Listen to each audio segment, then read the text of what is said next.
After losing to Obi Wan and Mustafar, it became Vader's primary objective to hunt down and destroy his former master. Even after 19 years of searching, Vader never found Obi Wan on Tatooine. But why was that? You would think with the vast resources of the Empire, tracking down Jedi like Obi Wan and Yoda would be easy. Obi Wan and Yoda selected the planets they would go into exile on very carefully. As Yoda picked Dagobah, which had a strong presence in the dark side, being able to hide his Force signature, while Obi Wan chose Tatooine for different reasons. Tatooine was in the Outer Rim, far away from the Empire. While the Empire had some presence there, as we saw during the movies and the TV shows, Tatooine was controlled by the Hutts. The Empire thought there was no need to set up a stronghold on the planet, as they had jobbed the Hutt doing the dirty work for them. While finding Obi-Wan was Vader's main priority, it wasn't the Empire's nor Palpatine's. Vader would be sent to hunt down other Jedi who were a lot easier to find than Obi-Wan was. Vader and the Inquisitors would use various methods to try to lure Jedi out of hiding, such as endangering innocent civilians, preying on what he would call a Jedi's weakness. Vader would be tracking multiple Jedi at once, occupying a lot of his time. Tatooine was a planet Vader was very familiar with, but not in a good way. Vader had many traumatic events that occurred on the planet, such as the death of his mother Shmi. Vader would never want to go back to Tatooine because it risked the chance of Anakin re-emerging. Vader feared that visiting the planet could result in Anakin turning back to the light. As we saw in The New Hope when looking for the droids, Vader himself never stepped foot on the planet, and just dispatched groups of stormtroopers instead. Obi-Wan knew Vader wouldn't dare to step foot on the planet, which made it one of the reasons why he chose to go into exile on Tatooine. This is just another case of Obi-Wan outsmarting his former apprentice. Obi-Wan also did a very good job of hiding from the Empire, as he would rarely use his lightsaber, as the only few times we saw him use it was in his duel against Darth Maul and in the cantina scene in A New Hope, where he cut off the arm of Ponda Baba. But at that point, Obi-Wan no longer had any reason to hide, as the time had finally arrived for the Skywalker twins to be reunited. Tatooine, like Dagobah, also had a very strong presence in the dark side of the Force. While it wasn't as strong in the dark side as Dagobah, it would still help hide Obi-Wan's Force signature even further. While Obi-Wan and Vader did meet during the Kenobi series, this was more about Obi-Wan being lured out instead of Vader finding out where Obi-Wan was hiding. In the 9 years following the show, Vader never finds Kenobi on Tatooine,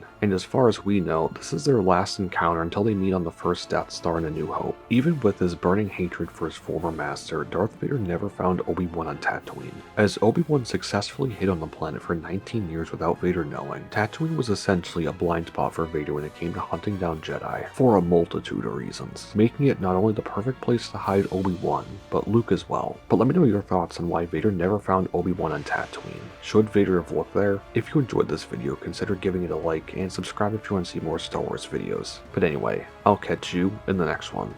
Peace.